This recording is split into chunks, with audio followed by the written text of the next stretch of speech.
first thing I'd like to do, and I can set my audio levels while we're doing this, is just to get your first and last name on tape and the correct spelling of it. Okay. So when you're ready. My name is Bob Cowgill, Cowgill.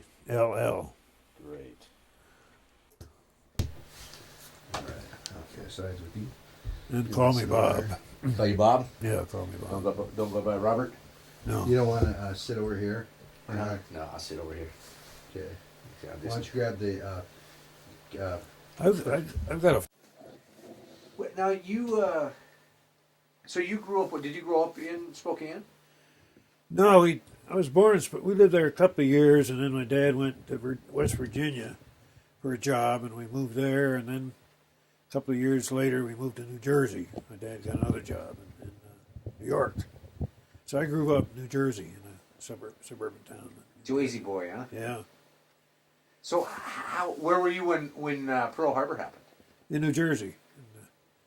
And I hated it, you know, and I was a woodsy hunter and fisherman and all that, and skier, and so I couldn't wait to get out of there.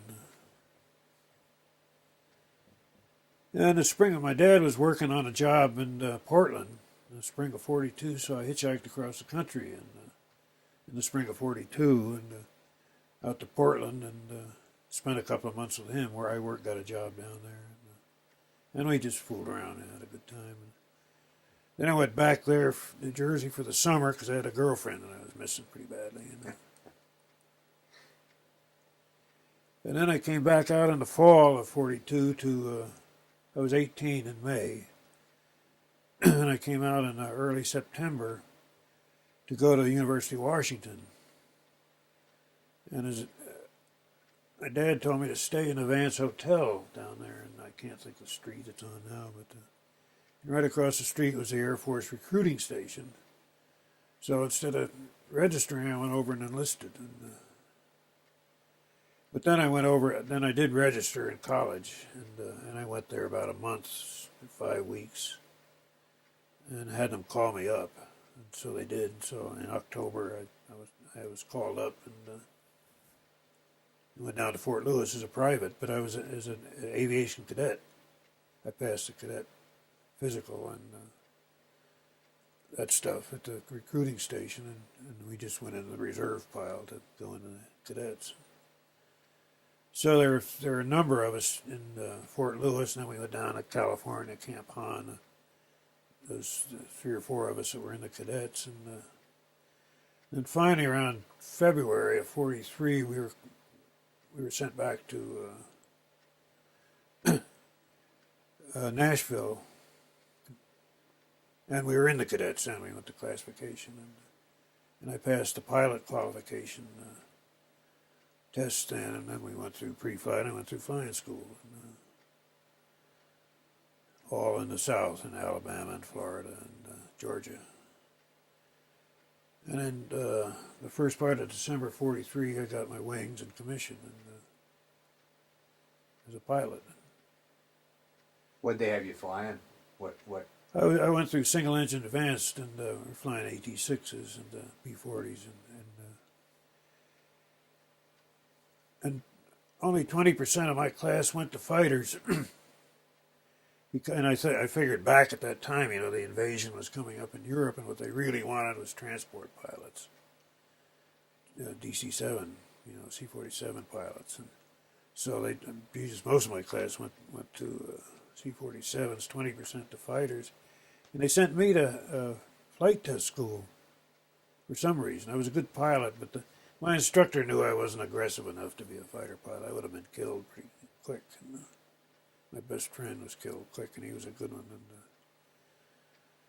So I went to test pilot school at Kelly Field when I got out of flying school, and they'd had a lot of just general types of airplanes. They had P-39s, P-40s, A-24s, and Douglas Dauntless, and Curtiss A-25s. It's that big Curtiss dive bomber, that Helldiver, and C-47, we started to get 2-engine time, and just miscellaneous airplanes. They were just starting up that flight test school, so they didn't have any really good airplanes there. We didn't have any 51s or 47s or anything. We just had everybody's cast-offs is what we had. But we got quite a bit of time and various aircraft. Did you have a favorite plane of those that you were flying there? Or? I liked that big Curtiss dive bomber because it was 2,000 horsepower. You know, you're 19 years old and you're flying a 2,000 horsepower airplane. You feel like hot stuff, you know. It wasn't very maneuverable. I mean, it was just a dive bomber. It was just meant to plunge over and dive. But and the Douglas was the sweetest flying airplane. And the P-40s were fun to fly, but they were pretty obsolete by then. And I think they probably were still using them in New Guinea at that time, but because they couldn't get anything any better. But the P-40s, for all their reputation, they didn't have enough tail, and if you dive, if you were, say, in a combat situation, you were diving and you had to balance the needle ball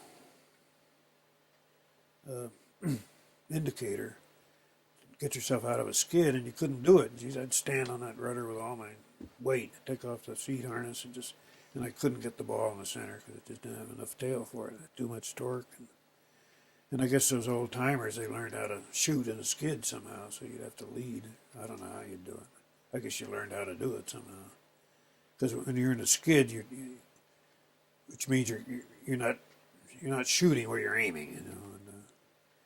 And they taught us in gunnery school and advanced. Anyhow, we did about 4 months of flight test school, and then I went back to Mobile, Alabama, Rookley Field, which was my permanent base, Air Service Command. And then all we did was fly freight. These little Nordine Norsemen, we just fly freight around the South. And it was boring, and we did a little bit of flying with a few airplanes they had around, but... Were you flying freight from base to base? Or? Yeah, just flying. There's all those training bases around the South, and we were in an air depot, which means a major parts center for the area, and we'd fly, you know, prop up to Georgia and something else over to Louisiana, and it was about a 12-hour run around all those fields, and we'd fly solo. We'd usually take a mechanic along and get him to fly it, and we'd try to sleep or nap, you know. But it was boring, and hell, we didn't want to do that. So this guy, Joe Kelly, and I, this buddy of mine, we went up to headquarters and said, we want to transfer. And about, this was in June of 44. Yeah, 44. And sure enough, Joe and I got transferred to helicopter school, and we wanted to go to fighters. We went, you know, really hot to go to fighters, and they just said, we're going to get rid of these two jackasses. So they shipped us off, both of us off to helicopter school. I remember I came back from a long flight, and Joe was sitting on the edge of his bunk looking at the floor, and I said, what's the matter? And he said, they shipped me to helicopter school. And I started laughing. He said, you're on the same orders, buddy. So, but once we got into it, we loved it, because we were the first class. In Indiana, we were the first class that went through there. Instructors had learned at the factory. So there were 12 of us, and we were all assigned to these ships, 2 per ship, these 6 Liberty ships, repair ships, 2 pilots for each ship. So the 12 of us trained up there in Indiana. Then we went back down to Mobile and trained ourselves. We had a little auxiliary field there that we just set up shop and just began practicing. Shooting landings, just practicing over and over and over, flying. Were helicopters, and again, now my history fails me, helicopters were pretty new at this point? I mean, did you know what a helicopter was when they said? I never heard of one, yeah. They're brand new. This was the first production model of Sikorsky, the R-4B. It was the very first production model, and the Coast Guard had a few. The Navy completely rejected helicopters.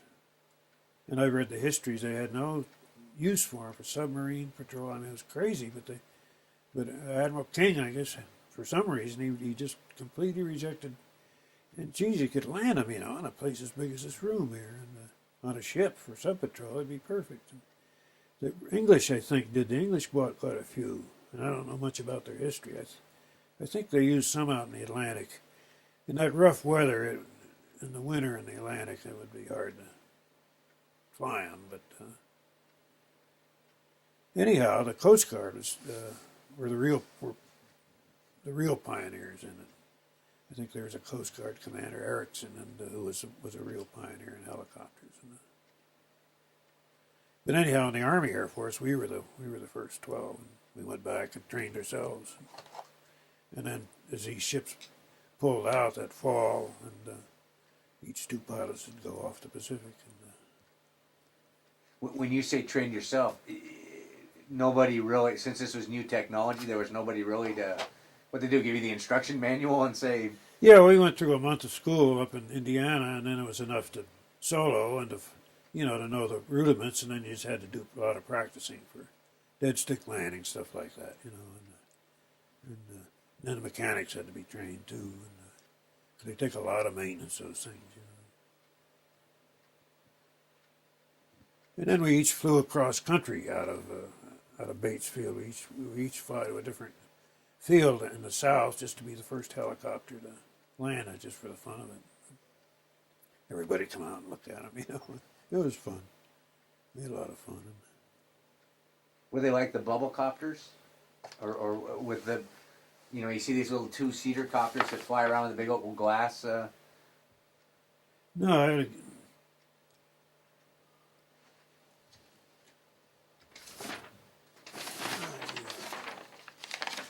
Oh, there we go, okay. It isn't showing the helicopter. Well, that's the second model there. There's not a good one in the first. No, that's the first one there. That's the one we trained on. So were they well built? Oh, they were good machines. Yeah, they were dope and fabric on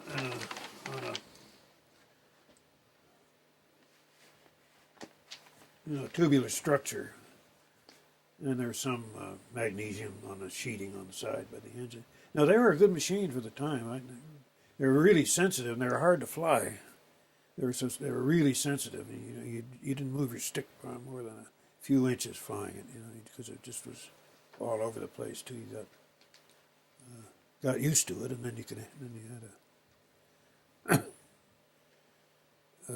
had a good time, because being that sensitive, of course, you could really control them well once you learned how to do it. And one of the great things was that my first CO in my outfit, the 5th, was an old autogyro man, Colonel Cooper. And that was really a strange thing, because I reported in, and Colonel Cooper, and he said, Cowgill, he said, do you know anybody named Lester Cowgill? And I said, yeah, it's my father. And he and my father had flown together in Italy in World War I. My father was a pilot in World War I in Italy, in bombers. And he'd flown with this Colonel Cooper, my new CO. So, Jesus, I was in good shape, He was a good guy. He had flown autogyros in the 30s, and he was really an autogyro pioneer. And an autogyro is, the rotor just twirls. It's not powered, and the prop pulls it through, and the rotor just keeps it airborne, but it doesn't power it.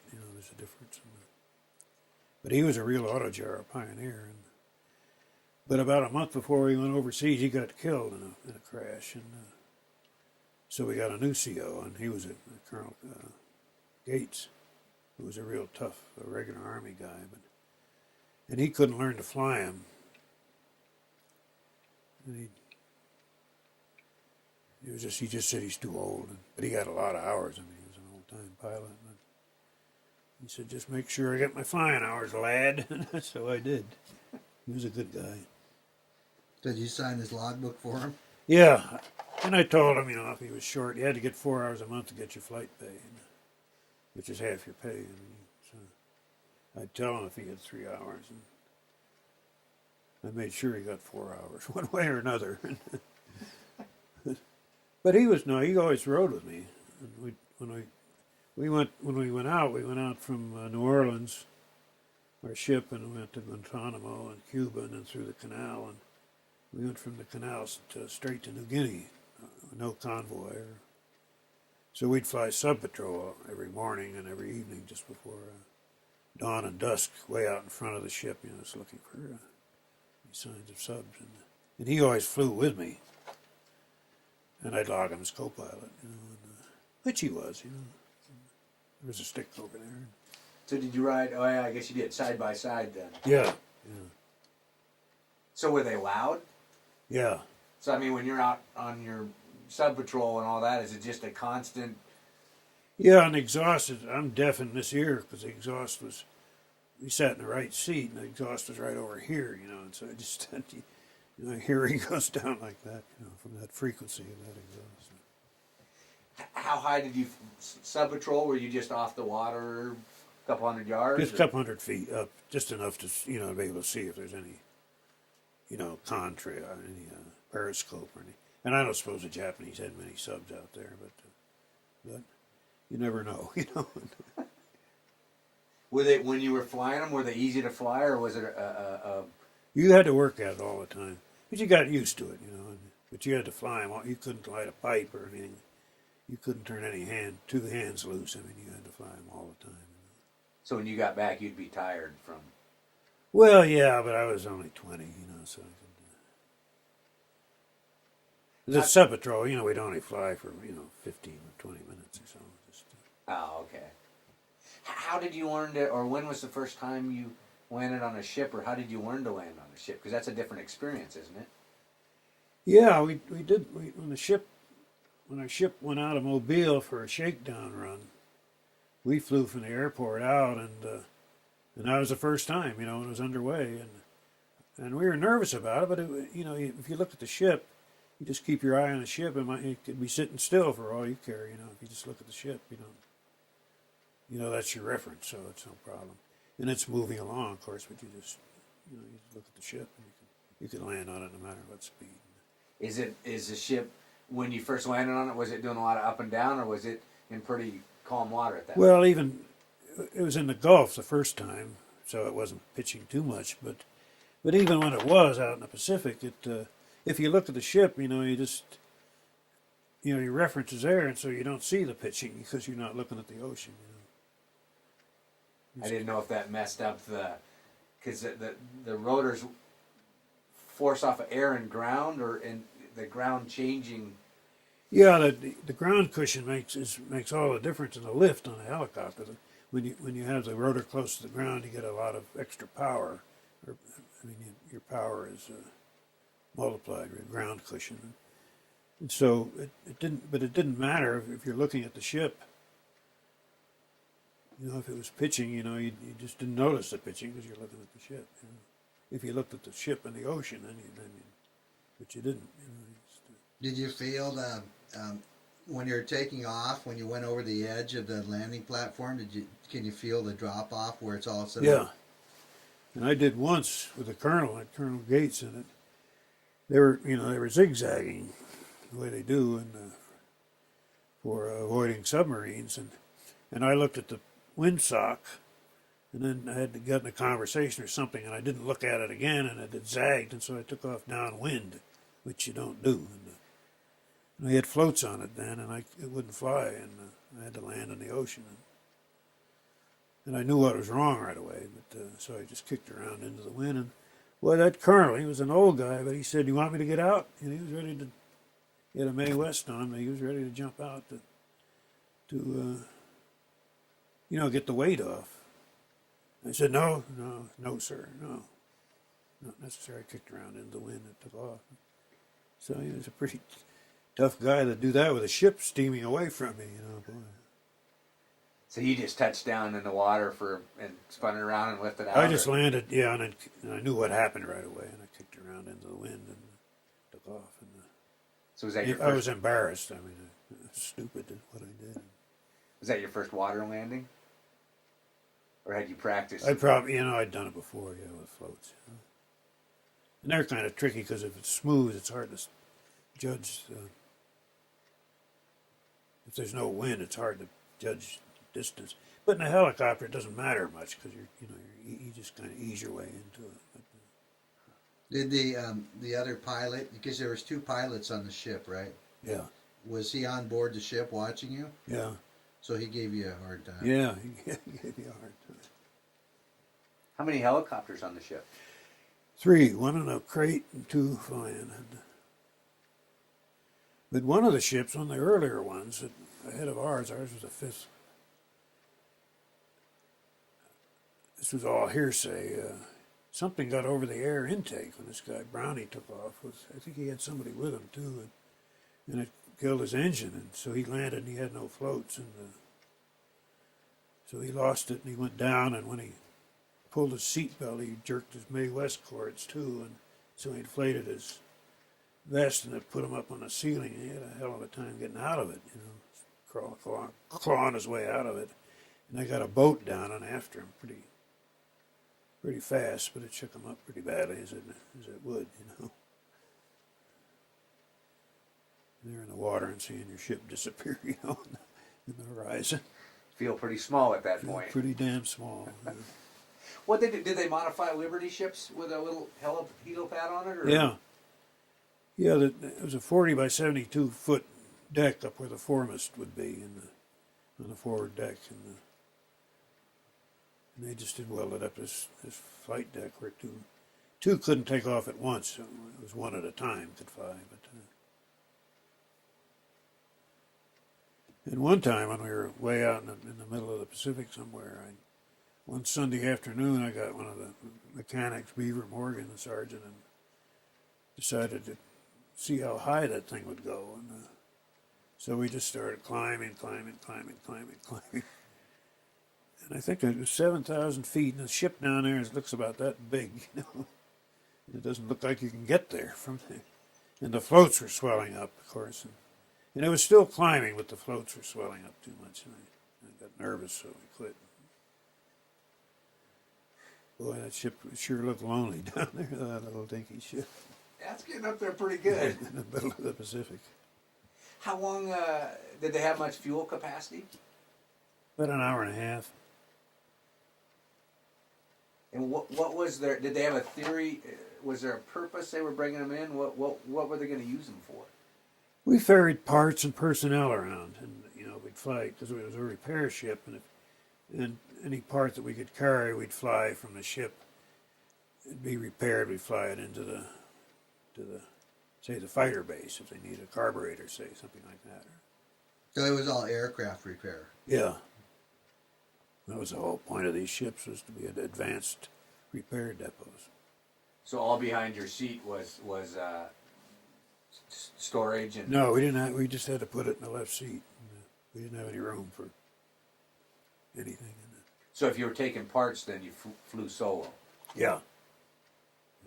So could they carry very much weight? No. They were very underpowered. You could just barely carry 2 people.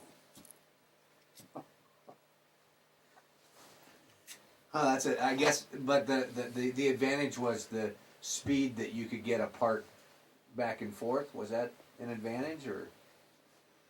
The truth is, I think somebody just had a good, when they dreamed these repair ships up, some general said, let's put a flight deck in the front and put some helicopters on it. So everybody said, yes, sir. Well, they didn't really know what to do, and so we really had to invent our own mission, because nobody knew what to do, and we were pretty independent. We just did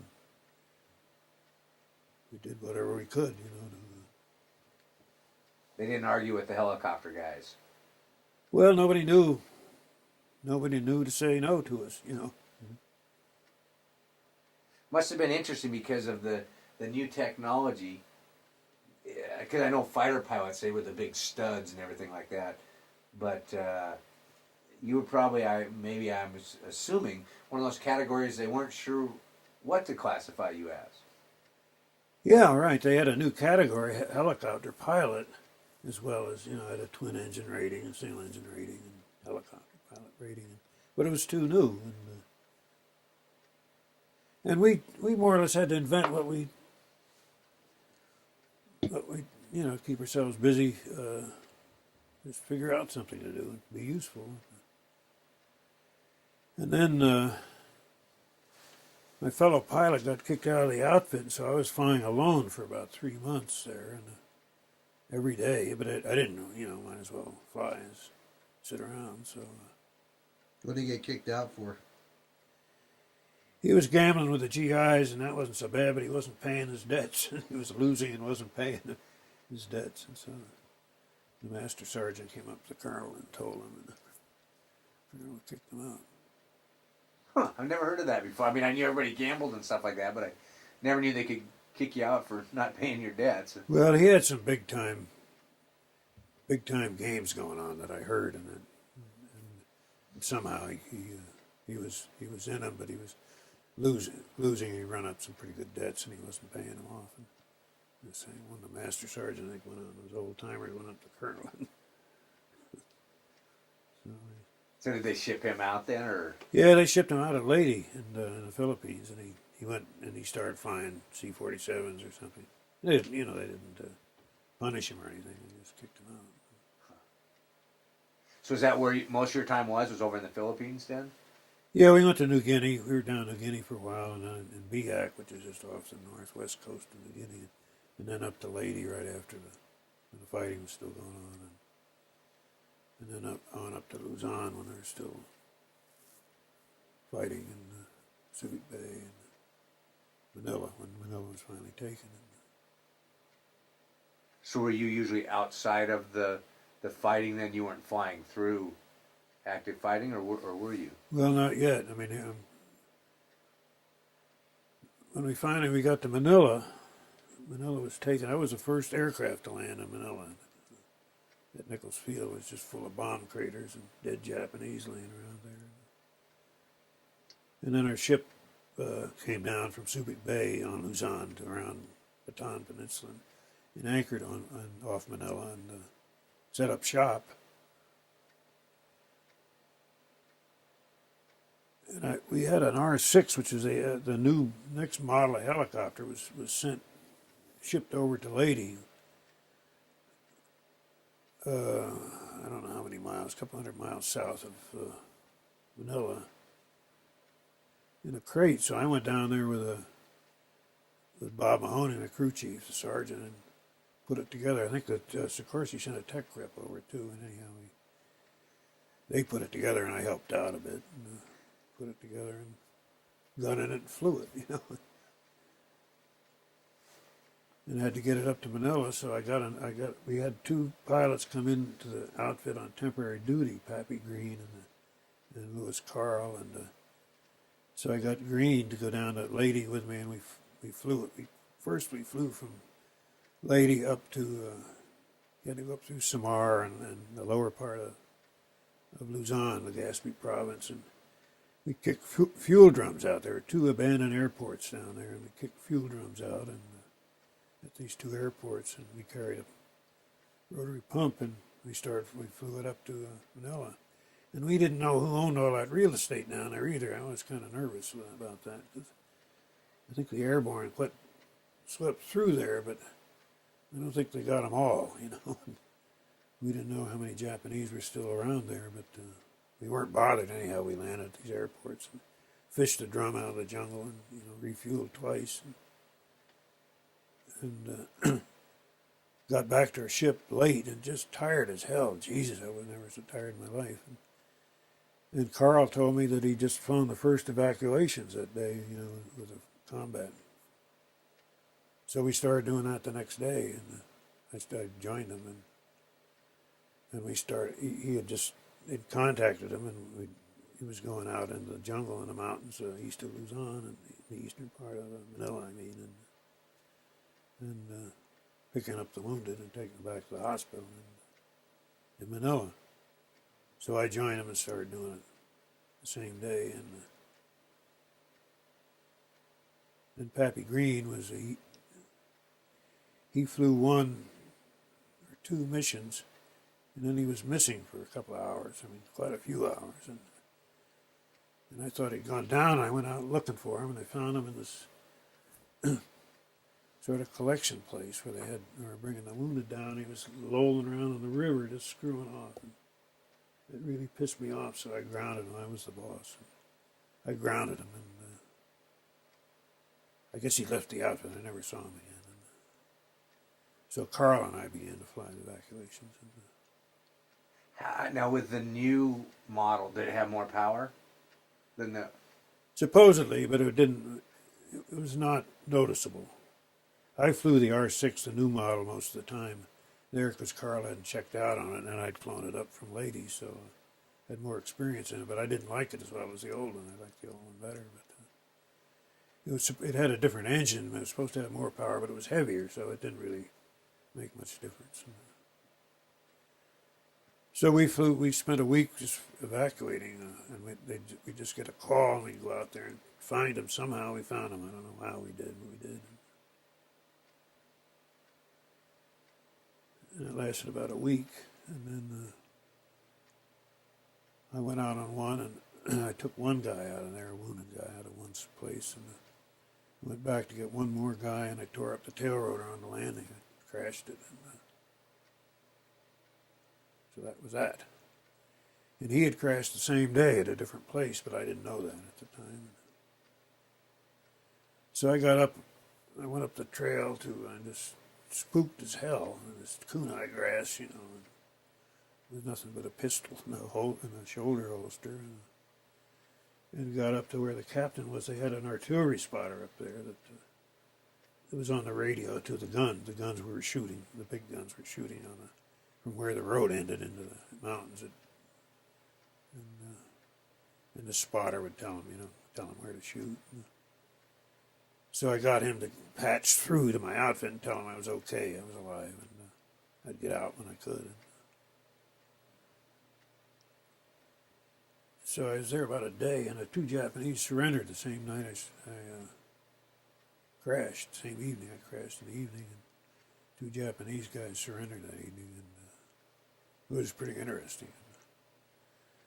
And these guys really treated them well. They had to wave a leaflet and show they didn't have any grenades under their arms, stuff like that.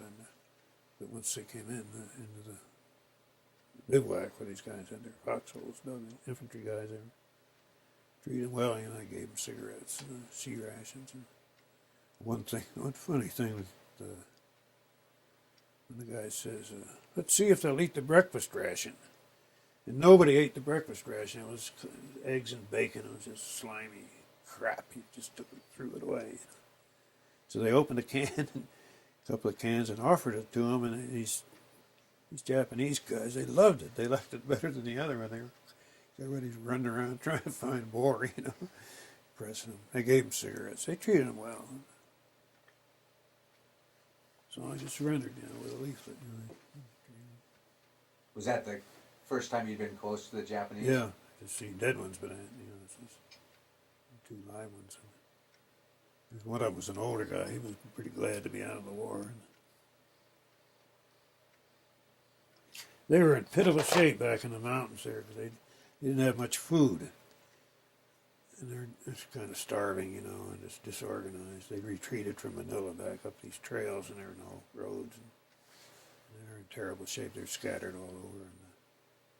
And one of these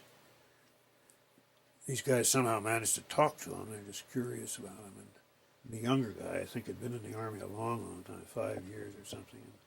And the older guy was sort of a recent draftee, and he had glasses on, and he was not a very happy soldier.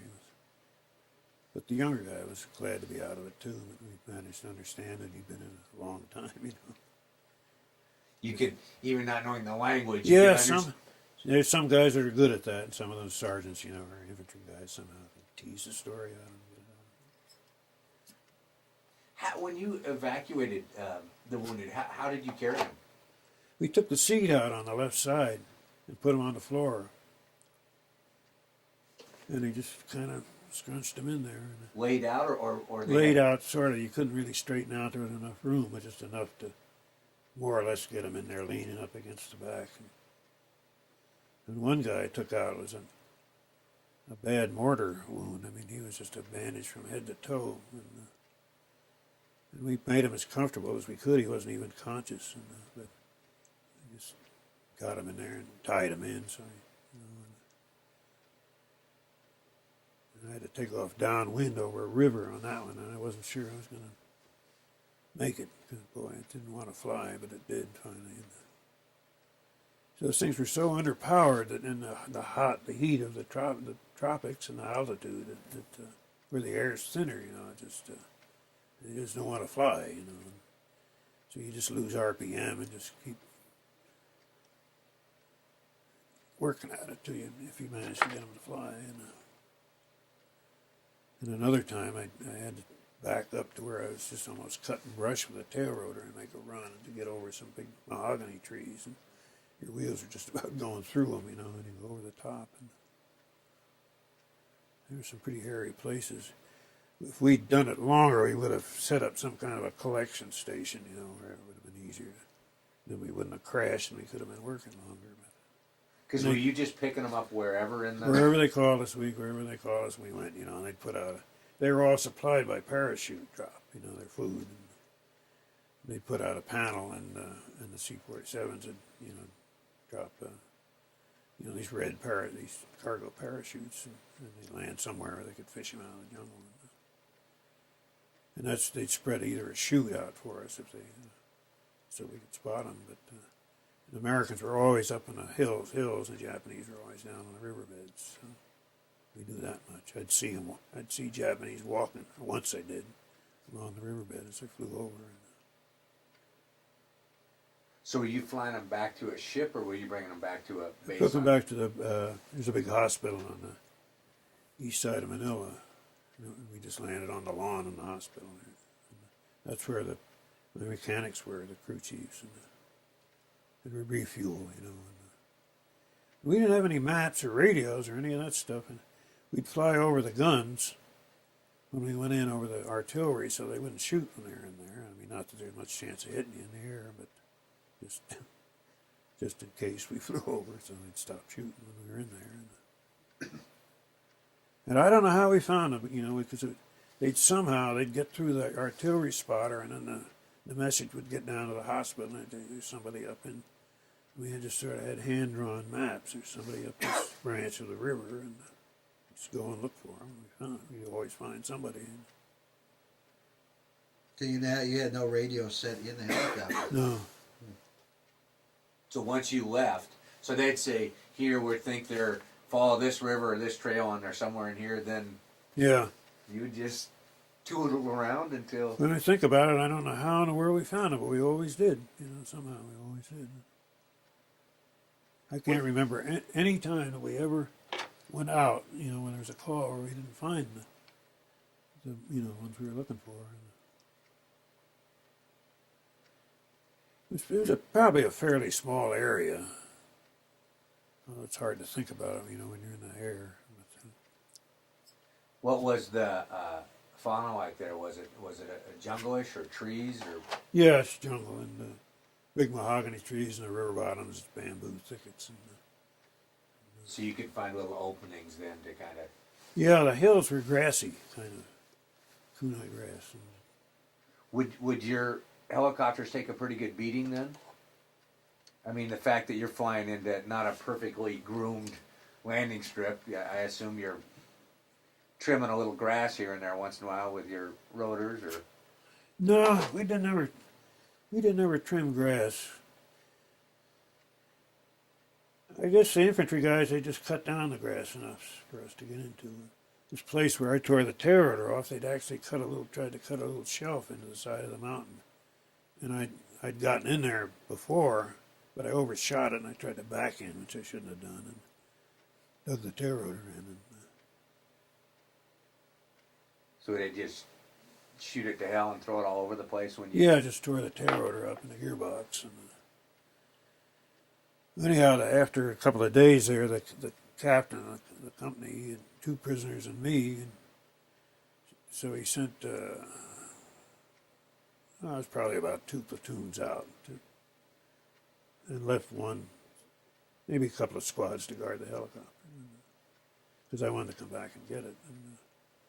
So we walked out, and it took about 4 days' walk. I keep thinking it's 4. It may not have been quite 4, maybe it's 3. But, anyhow, I just walked out with the infantry on the river. slept in a foxhole right along with them, and they were getting in firefights all the way, but I was in the middle of the column, so I didn't do anything with the prisoners. Just plodded along in the rain.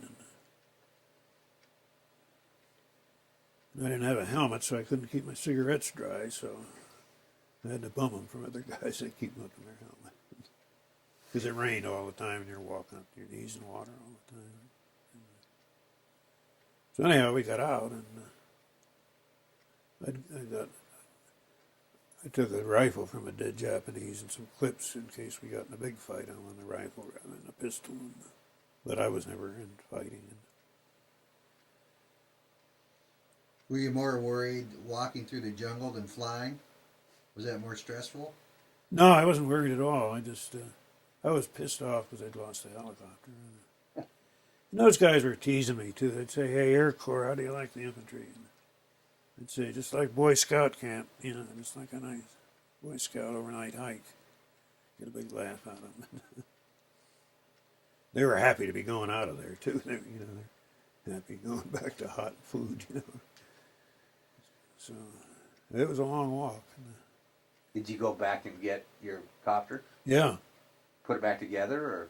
We just had to do the tail rotor, and so we flew into a hill near where I'd crashed it, and as I say, they left us maybe 2 squads guarding it, and Bob Mahoney, a tech sergeant, and I'd land first, and the guy'd fly me in with a tail rotor, and they'd fly in Bob, and then a patrol would come over and get us, and we'd go over through the valley, and he'd do the work, and I'd help him, So we put a tail rotor on the gearbox, and it took a couple of days in and out. We dropped toolbox in there and stuff like that. And our ship was getting ready to leave for Okinawa. And, it was really getting close. And geez, it was evening, and I hadn't thought about it. And God, we went to crank it, and the battery was dead, of course. And Jesus, I had to get to the artillery spotter and radio in there and need a battery. So the next morning, another guy flew the battery out there, and we did the same routine, went over through the valley with a patrol and got the battery, put it in, and cranked it up, and it was rigged wrong. It started to spin. The tail rotor wasn't rigged. We didn't rig it right. We just eyeballed it. I thought, screw it, let's go. So we did. We went in, and we just got into the flight deck, and we waved everybody off the deck because I knew I was going to be spinning when I landed. But he didn't spin very hard. I just slammed it down on the deck. Told Bob to take a week off. Because he was, you get jungle rot on your hands, ulcers, and your hands are all bandages and tropical ulcers. So he deserved a good... And that was your mechanic? Yeah. Yeah. Crew chief. Because you always had you were kind of a team, right? Oh, yeah, we were friends, yeah. What was there a lot of maintenance on them? Because lots of moving parts and. Yeah, they just took. We had 4 mechanics for two helicopters, and they were working all the time on them. Just a lot to do on them.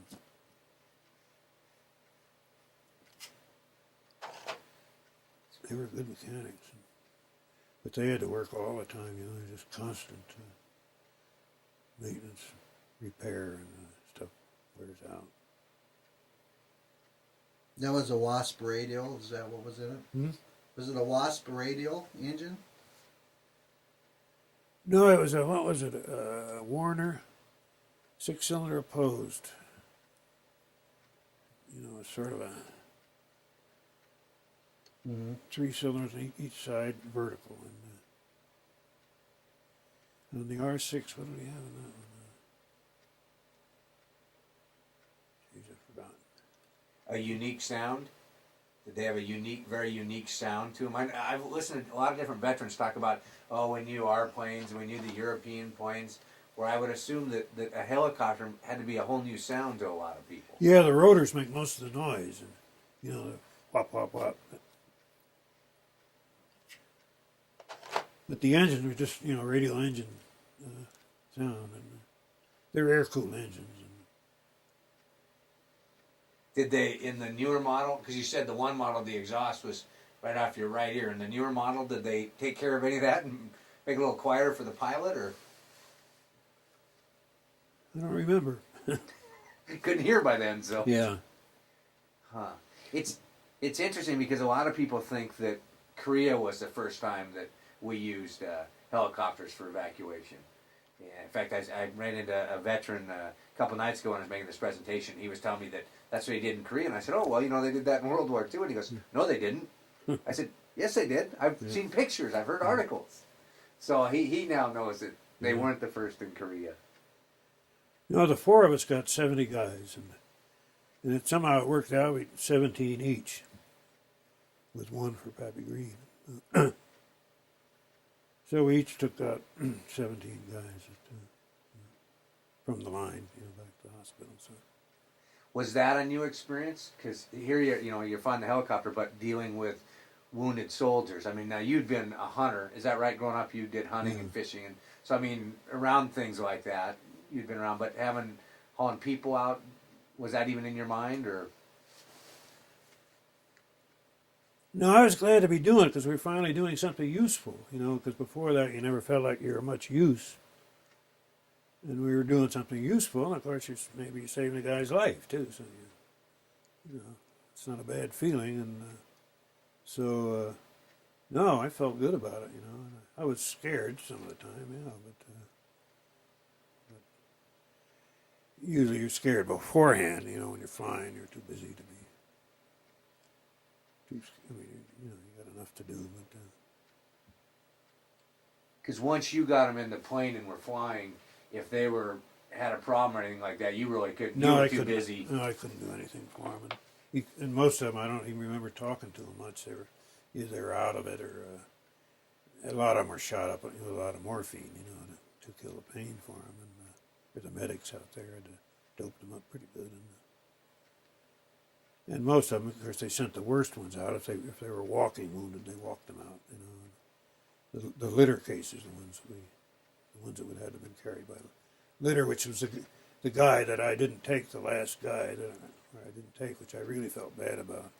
He was an amoebic dysentery case, and which means he had to take a crap about every half hour. And poor bastard. And he finally got so weak on about the third day that they had to carry him out in the litter. And it was just, I felt bad about that. You didn't take him out because that was the one you crashed on? Yeah. Yeah. If I hadn't crashed, I could have taken him out.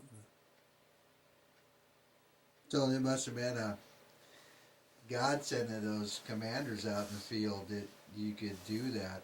They loved us, yeah. They loved us, yeah.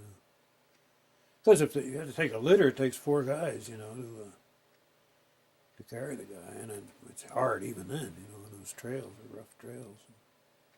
Yeah, it made all the difference in the world. When you landed in a forward position like that, there are times when you must have got to a group of soldiers, and that was the first time they'd seen a helicopter, I suppose. Oh, yeah.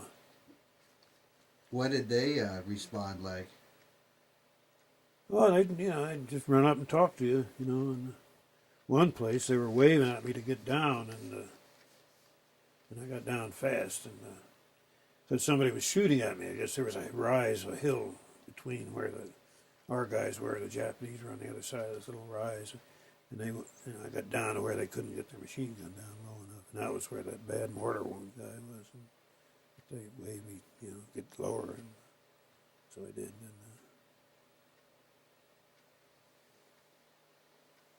Go ahead. When people hadn't seen the helicopter before, were they sort of amazed that by the machinery? Was it that different? That was it like sort of Buck Roger-ish to them, or? I guess so. Yeah, I don't know. You talked to them a little bit, but mostly we were just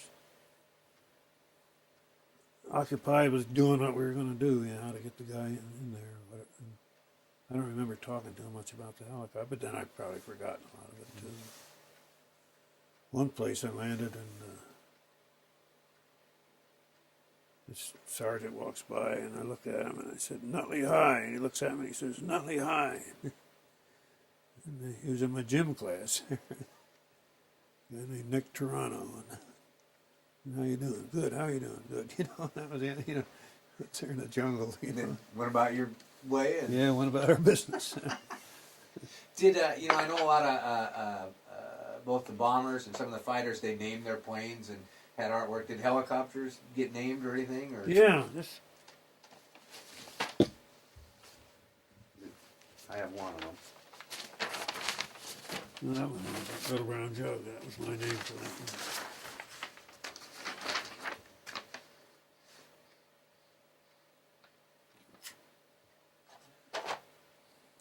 On the Irish soap ships, you had quite a few different armed forces represented on the ship, right? Different groups. Yeah, the shop were all Army Air Force.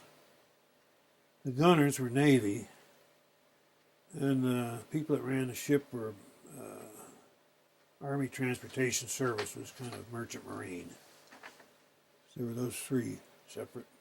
Pretty unique, wasn't it? Yeah. Yeah. So did the Navy guys give the Army Air Corps guys a hard time, or? No, they were outnumbered. And we had our own Army Air Force gunners too, so I don't know how that was split up. They probably had certain guns were manned by the Navy. We had a mess of guns on that ship, 40 millimeters, 20s. And I know some of them were manned by Army Air Force guys, because I knew that. So the Navy probably was in charge of the big ones, something like that. I don't even know. How did you pick the Little Brown Jug? From the song? Yeah, I suppose, yeah. Who did the artwork? Oh, and the guys in the ship. Do you know if there's any? Guy in the paint shop. Do you know if any of the helicopters still exist? No, that's what happened to the Little Brown Jug. They put it in Manila Bay. Oh yeah, end of the war. They just Hit the tail rotor. They moved the tail rotor, the boom, the forward boom. And they hit it with the tail rotor and put it in the bay. So were you there when they did that? I went over the side with it. Yeah. He crashed. It's you. Oh. I swam away from it. Well, that must have been a thrill of a ride. Yeah, it whirls around just as fast as the rotor goes in the other direction. Just get it over the side and into the water and get the rotor stopped. Swim away. Did the blades, the main rotor blades, did they shatter when they hit the water? Or? Yeah, they just broke up. I just dumped them over to where they'd hit. They were dope and fabric, wood and fabric rotor blades. So they'd break up fairly easily in the fabric covered. So what did you have to? If they're dope and so they're like kind of like the old. Like an old wing. Yeah. It was an airfoil section like a wing. It had ribs in it and spars, and pretty intricate construction, various kinds of wood, and then covered with fabric and doped, like an old-time wing. Would you have to replace them often then? I mean, did they get torn up all the time just from regular use? Or? No, we didn't. The only time I had any trouble with them was the real trouble was on the night the Emperor announced his peace feeler. It was VJ Day to us. We were in Okinawa, and every gun on the island began to shoot. Everybody shooting through the sky, shooting across the sky with their guns, and we all ran in and put our helmets on. The next day, I was going to fly into shore from the ship, and the stick was just rougher than the cob. It just was beating around, and I went back and landed. I said, something's wrong, and we climbed up there, and some of that shrapnel had burned holes through the fabric. So it just made it rougher than hell. But see, you could patch those with dope, and it flew pretty well. And I've heard people describe that there were so many people shooting up and down in the air. It's all coming down, friendly fire basically. And Well, they killed hundreds I don't know, more than 100 guys, I think, were killed from that. Boy, that's terrible. I mean, you think about it, but you know that just the whole island, I mean, everything you could see were just guns, you know, shooting their anti-aircraft and their field cannons. Everybody was shooting. But you could, for the blades, you could cut a piece of fabric out, put it over. Yeah, there's just a sort of a dime-sized hole in it, and you just put a little dope and fabric patch on it like you do a wing. We didn't have any trouble with those things. We didn't fly them in a heavy rainstorm. I mean, we avoided that because it probably wouldn't have done them any good. I don't know. We probably could have done it for a while before they got in trouble. But I never heard of any of the pilots getting in trouble from the blades in a rainstorm or anything like that. Huh. They're amazingly good, you know, when you think about it. And they were amazingly good helicopters, you know, for the time. They were really good machines. They just were underpowered. That was the main problem with them. Who built them? Where were they built? Sikorsky, back in Connecticut. And do you know how many they ended up having in World War II? No, I don't know. But it was a pretty small, Not very many, yeah, not very many. And I don't even, they moved the helicopter school down to Alabama somewhere after we left, and at some point, I don't know when. But I never ran into anybody else ever, you know, that had gone through later. I never knew anybody, the 12 of us, you know, that had flown them. But the 12, you kept in touch with some of the 12. More or less, yeah. One of them was a good friend. One of them, when I went to work for Hiller, he was working as a test pilot for them, and I kept more or less in touch with a couple of them. That's kind of interesting because it does make you a very unique aspect of World War II. You know, where there's other places that you could look at people, and yeah, they were just one of thousands and thousands and thousands. But helicopter pilots in World War II, if you start talking about that, it's going to be a very... Yeah. Trouble is, you don't see the other guys, so you got nobody to talk to, really. This one guy, he was a friend, you know, even in Alabama, but he was killed in a helicopter in '57, and so he was about the last guy I knew, you know, that'd been for a whole bunch, and there were others around, but I just didn't know where they were. And I kind of, you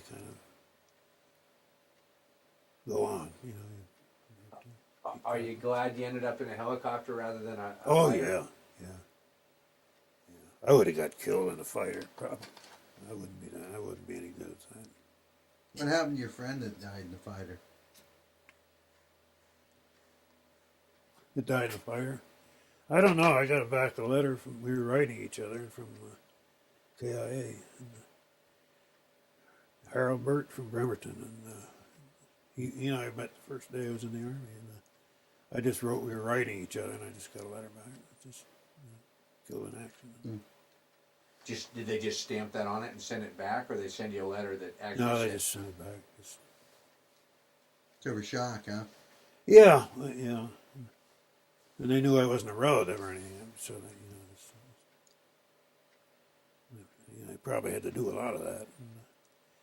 And the last letter I got from him, he was flying over France after the invasion and shooting up trains and stuff like that. He was flying 51s. He was a good pilot. So did you end up, of the aircraft that you flew, did you develop a special, not relationship, but special feeling for helicopters since? Yeah, I really liked them. I just thought it was a great machine. You know, it was a good thing. So I got a degree in aeronautical engineering. I worked for Hiller Helicopters for 10 years down there. I was the chief flight test engineer for them, and so I stayed with them for a long time. You know, I just thought they're interesting machines and useful.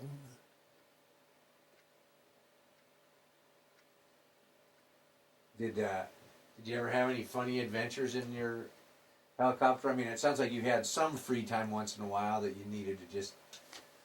I always hear in the service, hurry up and wait, or were you always busy doing things? I had some. I flew and I've been a nurse and I was trying to make time with her. This was after the war was over. We went from Okinawa back to Manila. The ship did, and so I met this good-looking nurse, and so I got a helicopter. So I told her I'd take her to Corregidor, over the island, across the bay.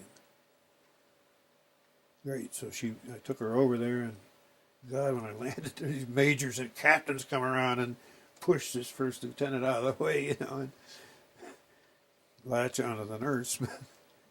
But she knew she had to go home with me, Or it was a long, dusty trip by jeep, So I got to take her home anyhow. But all these guys that outranked me, they just swarmed all over her, I didn't get much of a chance to show her around. Was it pretty freeform that way? I mean, nowadays, if you were in the service and you want to take a helicopter out for a flight, you'd have to sign 8 million papers and get. Oh no, we flew wherever we wanted to. Yeah. No, we were really. That's what I said. We were really independent. So that's what it was. That was why it was fun, and that was after the war was over. But even during the war, I mean, we'd fly around and look the country over too, a little bit. What about interesting cargo? Did you ever transfer any interesting cargo? I've heard of people transferring beer or whiskey or things of that sort. No, not that I knew of. And I think our adjutant, he had a deal when we were in Manila he got a little beer bottle full of tuba juice or native hooch. And I think that came in the mail bag for him, and I carried the mail in and back. But I didn't know that, but I wouldn't have cared anyhow, because he was a guy that had been over a long, long time, and that's what he needed. That was okay with me, He still did his job. Was the actual helicopter, was the skin of it like the blades also, or was it a metal skin? It was part metal, part. The tailbone was fabric, and around the engine was magnesium sheet. And then the new model, R6, was all metal, monocoque construction. Well, were they very fast? I guess compared to what? I guess I'd have to. How fast did they? 70 probably tops. Not as quite as fast as a Bell-Jet Ranger. No, it was about as fast as they go. Yeah. But once you got them up, they were a nice machine to fly, handled well, and Yeah. I just and 70 miles an hour is pretty fast if you don't have to follow a road. You just go where you want to go. So. Well, yeah, like you said, I'm sure the corpsmen were real happy that you decided to do medical evacuations with them, because to put somebody on and fly them out and have them out there in 10, 15 minutes versus. But even carrying parts, I mean, if you had to take, say, a badly needed carburetor or something like that, or a radio into some place, it'd take probably a couple of days of horsing around, taking from the ship into the land and taking it over there in a truck or something. We could go and just bam right over there. So we speeded things up to some extent. And just carrying parts around, and of course personnel too. Oh, you would once in a while fly. We flew people around all the time. The colonels and the bosses and the mailman. It was a private. Flew him in to get the mail. So if you didn't like him, did you give him a little more? No, I liked the man. I gave it, and I told everybody in the outfit I'd give them a ride too, and so they had kind of I let them work out the schedule, and I'd just show up there on the flight deck, and we didn't, our crew was just most of the time it was just me and the 4 mechanics, and we didn't want anybody else up there except us, and except the guy that was scheduled for a ride, and he'd climb up the ladder up there, and I'd give him a ride, if I was going in, if I was just going into shore to carry the mail or something, he'd ride with me. So a lot of the guys wanted to ride, just for the fun of it. I need to stop you Yeah, just for a minute. we're going to switch tapes. Well, yeah, your father also was a pilot. Is that right? Yeah. So what did he? Now he flew World War One. Yeah, he never really got out of training, but What did he fly? Do you know what he? Capronis, tri-wing bombers in Italy. A tri-wing bomber. Yeah, I'll show you a picture. Well, I got you tied down there. Oop. Grab that leather one photo album right on top.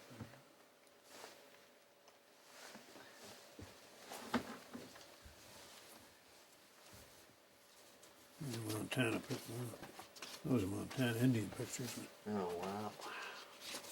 But that's what he was. That's a.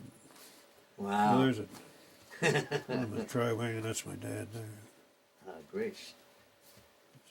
Flying in Italy. So did he fly after the No, he just flew during the war. Just during the war, so he didn't barnstorm in Montana or anything like that. No. He was going to UW2 and from Montana, and he was electrical engineer. And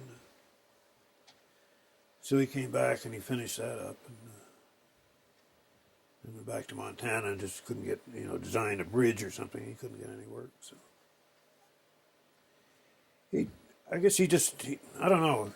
I heard he and some of his buddies telling old flying stories, and some would visit. They were flying without parachutes, those guys. Well, yeah, when you say bomber, then you describe what it is. Here's this very light skin tri-wing out there, Yeah. open cockpit. And, Yeah, and those things were fire traps too. So many of them. Did your father, did he like flying when he did it, do you know? Yeah, it was interesting. He was a country boy, ranch boy, but he was interested in it for a while,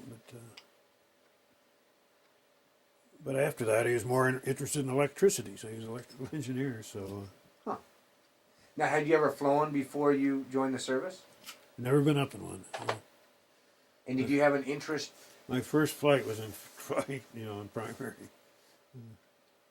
Wow. Did you have an interest in flying Oh, I made before the war models. broke out? Or? I made models, those things, but not too much. I never really tried to take lessons or anything, but I just, in those days you'd drive out to the airport sometime and just sit around and watch planes take off on a Sunday afternoon. And Dad talked about, he had one good friend from Seattle, and when they'd get together, they'd tell a lot of, these old stories. I just thought, going to war, I wanted to fly in the war. So I wanted to fly.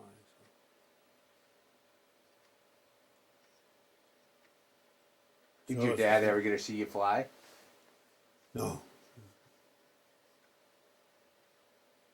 So he never got a helicopter ride then? No, he never did. No. The commander that you had that was a gyrocopter man, was that why they picked him, because of his experience with gyrocopters? Yeah. That's why they made him CO of our outfit, I guess. That was one of the reasons. And he wrote to my dad, when we found out that my dad and he had the same initials, so our mail got mixed up somehow in World War One. And they wrote to each other several times, I guess, just reminiscing or something. Just an odd fact that his son was in his outfit. And I was home on my final leave before overseas leave, and he was killed flying up in a fixed wing up on his final leave in weather-related accident. He was an old-time pilot, a lot of hours. But then a lot of people got killed. Probably more people got killed in accidents, in the war than. Well, that's not true, but an awful lot of them did get killed in accidents. That's one thing a lot of people don't realize. I mean, there were a lot of people killed in active battle, but there were also a lot of people killed getting there, developing things, and. Yeah, we had. I think 4 guys killed in our training class, just in training, and 9 months of training and accidents. And then when people went off to fighters and bombers and in operational training, how they got out of flying school, and always had quite a few accidents. And weather, none of us were very accomplished weather pilots, and it wasn't the world wasn't set up much for incompetent weather pilots in those days. So. Yeah, a lot of different technology back then. You flew a little more literally by the seat of your pants. Yeah. And I think especially those guys as fighter pilots and they were flying out of England. And God, I wouldn't be surprised there if they didn't kill as many in accidents as they did because of the weather. You come back and you can't find your field. It's socked in, and they try to get down through that and hit a tree. Yeah, I didn't have all the radar technology that we have now, and all of that. What did you do for entertainment when you were out on that ship? Did you guys read? Just read? Some people play poker, huh? Yeah, some people play poker. I tried that for a month or two, and payday I sat with those guys, and our engineering officer was an old regular Army master sergeant, and said, let's get rid of the ribbon clerks. And I found out about 2 months I was a ribbon clerk, so I retired from that right away. I wasn't learning anything. I mean, they just whipsawed you, till they got down to the serious players, Was it a lot of boredom on the ship then? Or were Yeah. you busy flying most of the time?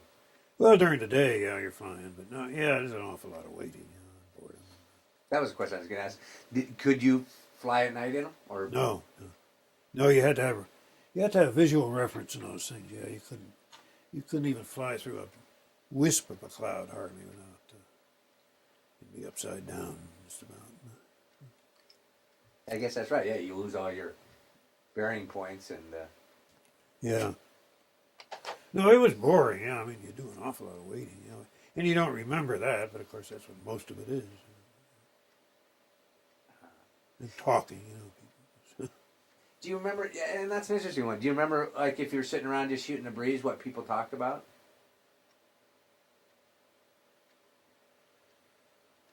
I don't remember specifically, but yeah, I was pretty young. I had no experience at all in anything, and so mostly I just listened because most of these guys,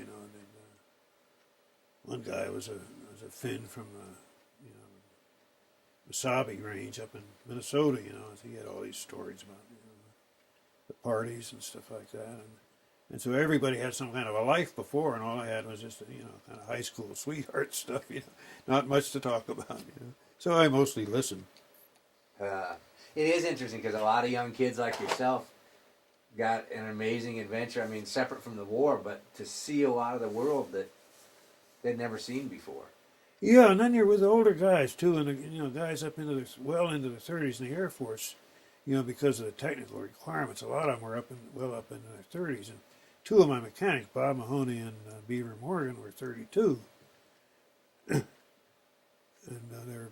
I got them both tech sergeants, and I'm a 21-year-old lieutenant. But so you're around older people who'd had quite a bit of life experience, so you just listen to them. It was interesting. So you weren't one of the cocky young ones that thought you were going to tell them all about the world. No, because I had nothing to say. Jeez. Did you, when you moved up to Okinawa, was it after the invasion, I take it?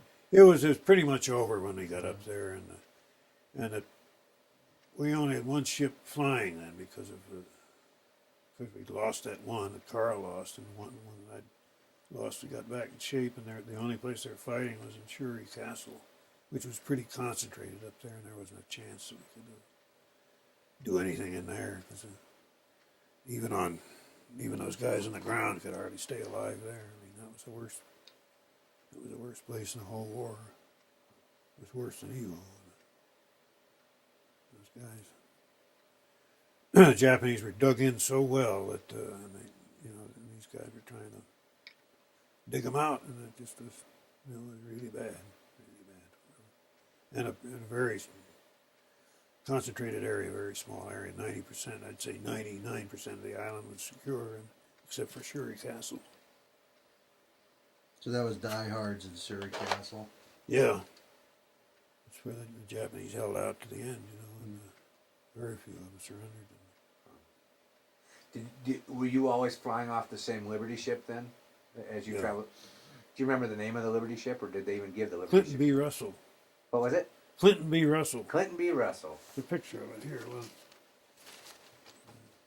I wonder where it ended up. I saw it. I saw it here. I didn't read the name, but In a boneyard somewhere, I guess. because I used to down in Olympia, they used to have the mothball fleet. Well, they As did. a kid, I grew up around all these ones, but they were all just gray by that time. No names on them, or They used it for a troop ship after the war was over, and they hauled a lot of guys home on it. And I didn't have enough points to go home, of course. But they stripped out a lot of the machinery, the prop shop. They just sort of scrapped the machinery, the engine shop, and probably built in some kind of bunks and use it for a troop ship to take the. did they take the heat We off were, too? Or- everybody was really short of ships to get us home from the Pacific. I didn't get home for a year, but for lack of ships. These guys from my hometown had gone in a year after I had, got home before I did. Because you couldn't get a damn boat, Go down at the waterfront Manila and gaze longingly out at the horizon, hoping a troop ship had come in for it. Finally it happened. So, what did you return to?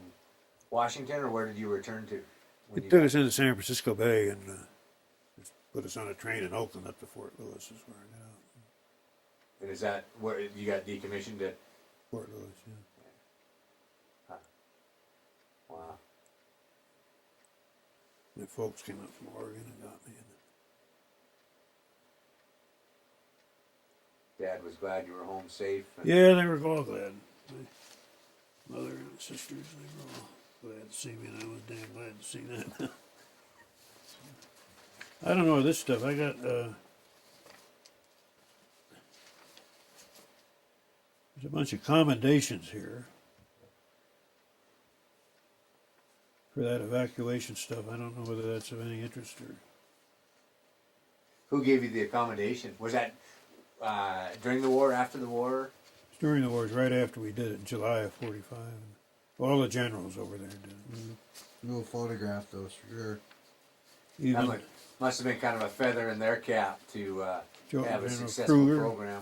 MacArthur, his headquarters. Kenny. They're thanking us, thanking me for doing it. Do you ever see any of the American POWs from the Philippines?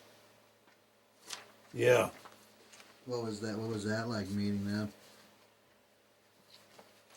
Those guys, the skipper of our ship, the civilian, the guy that took over was an Englishman who'd been in a POW camp, and let's peek at these. And a civilian one, and he took over our ship, Captain Skur. And he was married in England, and he'd fallen in love with a woman in the concentration camp, and so he was in an agony of what to do. But he took over, and he was a civilian, ran this, the merchant marine part of our ship. And we saw him around, skeletons. And we saw him especially on Okinawa when the war was over, when they started repatriating him. And boy, I'd fly over, and you'd see these little camps of these skeleton guys that they repatriated from Japan and China, just terrible, poor guys. And they just sort of got them there, and they were trying to get them through the hospital and get them home. And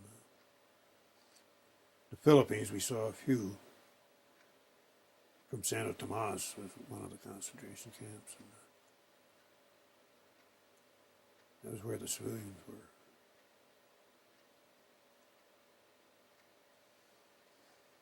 But they'd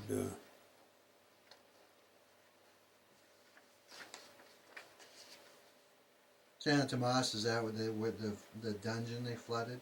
Is that what that? I don't recall that. I don't know. There's Cabanatuan and One of them was a military, one of them was one of them, I think they took the remnants of a Bataan death march to Cabanatuan, I think that was. But I think a lot of those guys were taken to Japan and survivors. So is there anything that there's anything you feared about what you did, about the war of flying, or was there anything that was on that you just think about at night that was on your mind, or? Well, I was afraid of getting killed, yeah.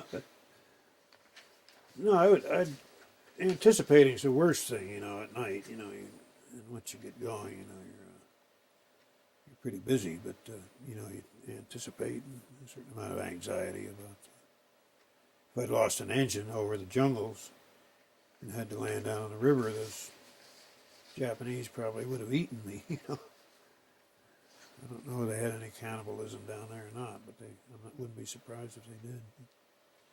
Because going 70 miles an hour is probably pretty easy for someone to take a rifle and take a pot shot at you. Oh, I stayed up pretty high because of that. When I was over places where I thought you could look down, and I don't think I only saw them once, but walking down on a riverbank, and I knew they weren't Americans, and I stayed up, well out of rifle shot. If we'd invaded Japan, of course, if it hadn't been for the bomb, of course, they could knock you down with a well-thrown baseball, so I wouldn't have survived that. What did you think about the bomb when you heard about it? Happy as a lark. I still am. I'm a great believer in the bomb. Saved all our lives, that's why. My pal George was in the 96th Division in Oregon, and he was slated to go in on one of those early ones too. He'd be dead, I'd be dead. That's the amazing thing, because when people talk about it, America already had the which was it? The Purple Heart. Which did they have? Purple Hearts were cast. The Purple Heart. I mean, thousands of Purple Hearts cast, figuring what was going to happen if we had to go in. They knew that we would lose a lot, they would lose a lot, and yeah, and the hospitals in San Francisco were gearing up for a huge amount. And I've read the histories of. From the Japanese standpoint, too, and there was any question the Japanese were not going to surrender without the bomb because of that military clique that was in control of the cabinet, and they just were not going to surrender, so without the bomb, and that gave the emperor a chance to, do it. So I don't have any doubt in my mind that it caused their surrender. A lot of people don't think that's true, but I've read the Japanese histories, and I'm sure it's true.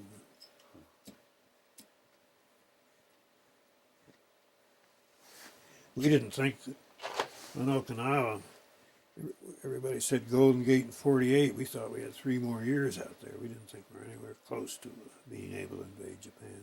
I mean, the ordinary soldiers didn't. Because Okinawa had been so tough that we didn't think we had a prayer. We thought the next one was going to be somewhere in China. And we could tell, the whole island was just an armed camp. Troops were just pouring in there, and they just had bivouacs all over the island, Okinawa. And I'd fly over, and you knew something was up, and a big one was up. But we all thought it was going to be China because we didn't think we had a prayer of managing a successful landing in Japan. But they're still too tough. So it wasn't that certain. A lot of people nowadays, people looking back, and young people, they when you say, well, we won the war, and they say, well, of course we won the war, but at the start of it, it was debatable whether we could win a world war or not, wasn't it? Yeah, when I enlisted September 42, we were losing the war everywhere, except for Midway. But Rommel was at the gates to Egypt. Hitler was, at the gates to Stalingrad, and the Japanese were at the gates to Port Moresby, which they were going to jump across and invade Australia. At that point, we were losing everywhere. We'd lost all that spring and done nothing but lose, except for Midway. And none of us knew how important Midway was at the time. None of us knew much of anything anyhow, but all we knew was we'd been losing. And then it began to turn around that fall in Russia and then Egypt, and then Guadalcanal for one, and then New Guinea for another. everybody forgets New Guinea, but they had that thing on public television a week ago, about the World War II in color. And Jesus, they go through all of those and they leave out New Guinea, and they leave out Lady, which is a very tough battle. And they left out most of Luzon, all the thing the army did. They might as well not have been in the war. But I give plenty of credit to the Marines, but the army was in it too. Especially in New Guinea. It was really Buna was a bad scene down there. That was part of why the veterans. Another reason the veterans started this project was that the history books have two things. History books have left things out. Well, the history books haven't necessarily left things out. Hollywood has come in and changed history a little bit, and this would be an example where PBS leaving out some key parts of the theater. And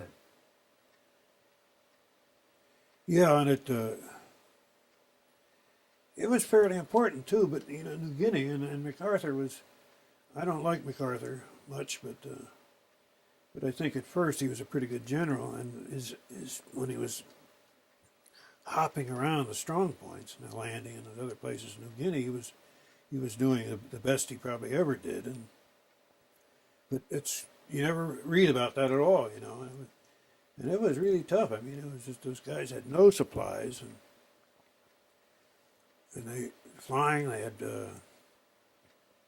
mostly were flying P-40s, which were not a very good match against the Zeros. It wasn't a good enough airplane until they began to get P-38s down there and later on. But so it was tough going. I mean, it was really hard for those people, but they slowly, won their way, moved up to the island of New Guinea.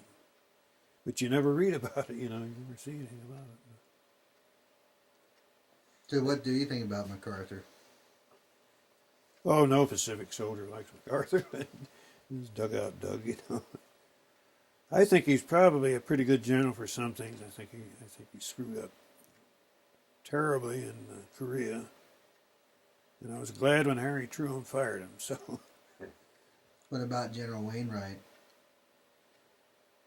Oh, he was a good guy. He just got stuck with the dirty end of the stick, when MacArthur went off. But Roosevelt was probably right to take MacArthur off because MacArthur was an icon. He was the public thought a lot of him, and I think he probably. He was a good general. And Skinny Wainwright just got handed an impossible job, and Bataan and Corregidor. It was impossible to win. And it shouldn't have happened in the first place. MacArthur probably made a mistake to retreat to Bataan, in a lot of people's opinion. But the rest of the war, I think he did a good job.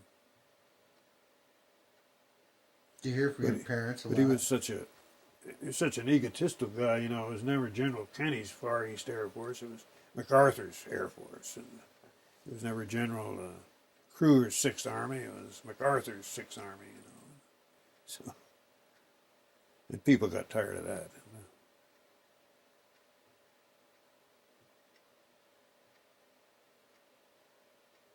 Did you hear from your mom and dad and your sisters a lot during the war? Oh yeah, we wrote all the time. We wrote to everybody, friends, parents, sisters.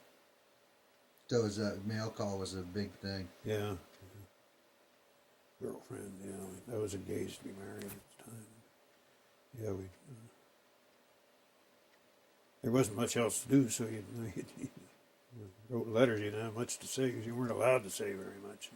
You weren't allowed to say where you were or anything. But everybody wrote letters to everybody, friends. How'd you end up getting engaged before you left the force? How'd you end up getting engaged before you shipped out?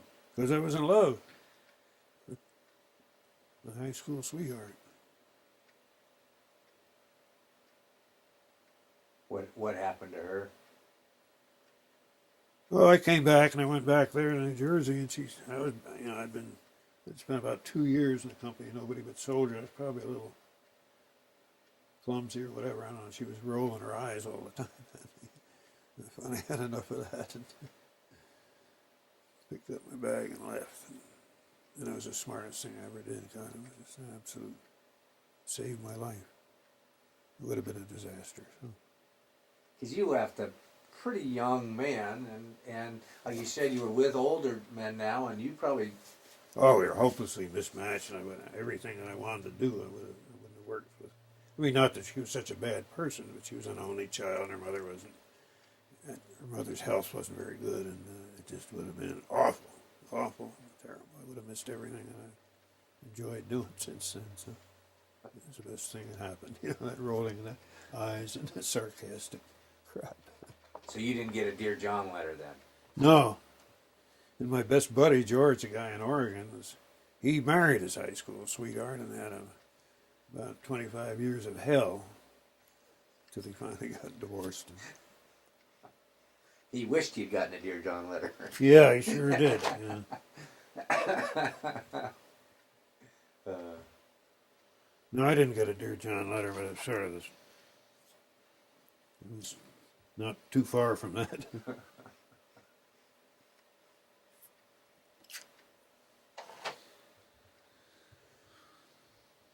Funny thing about that writing, though, everybody got just used to writing letters to all, you'd write to your friends, high school friends, just, your letters are going clear to Europe, and somehow they, yeah.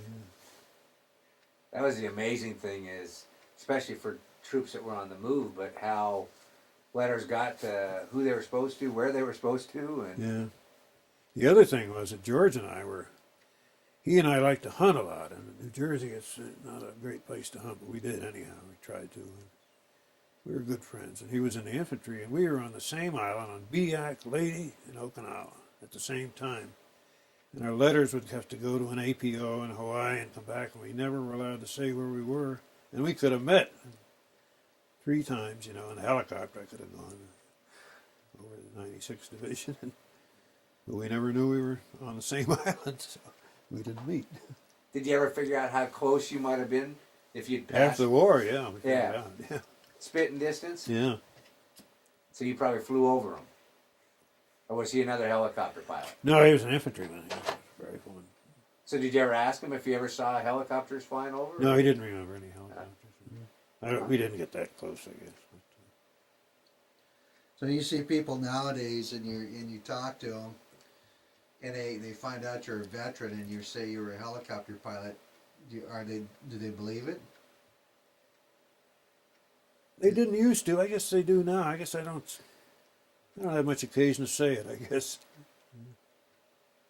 Because I knew that Sikorsky had helicopters, but I had no idea that they'd used them operationally. Yeah. So.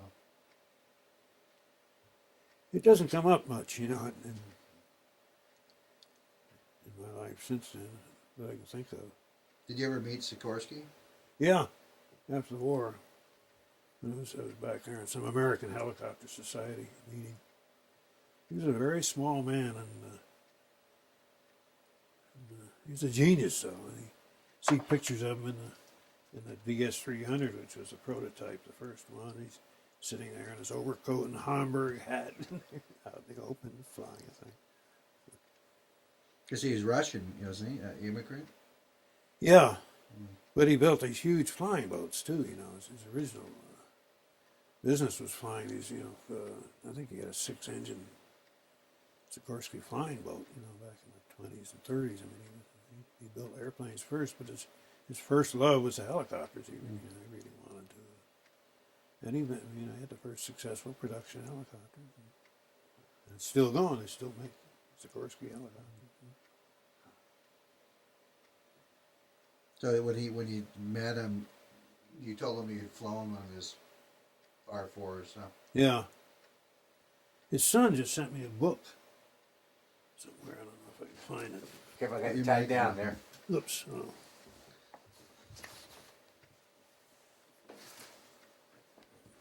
Oh, wow. His son just signed it. No sign in every. Wow.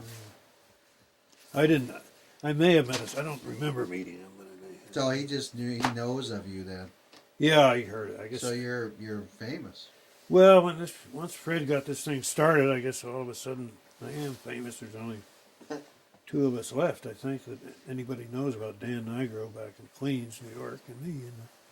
And I don't. There may be the other guys, but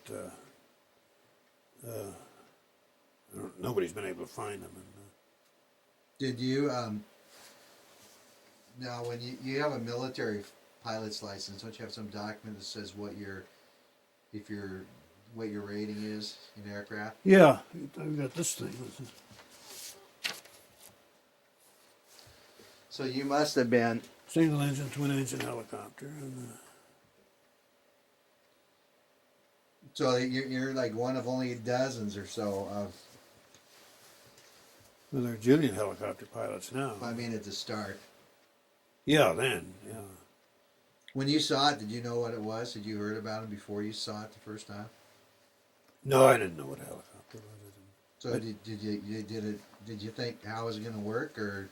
I'd seen auto gyros, back in the 30s occasionally here and there, but it seemed like a far cry from a P-51, which when a 19-year-old wants to fly, and so. So were you sort of disappointed at the first look at this thing?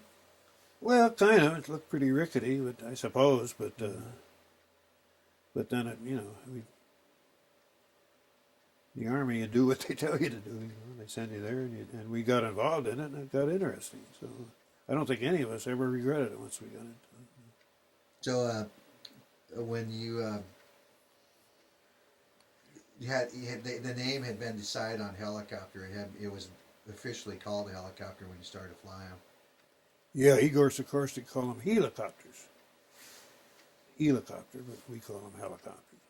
And wasn't that a thing? Was how I read that how it was pronounced was a big deal. And is that why? Because Igor Sikorsky said they're helicopters. Well, that's what he called them, helicopters, and everybody else called them helicopters. And people call them heliocopters. I mean, all sorts of things. So we got used to it.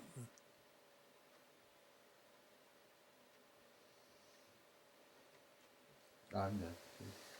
Well, thank you very much. I'll get you unmiked. Okay. Boy, what an interesting story, interesting piece of history.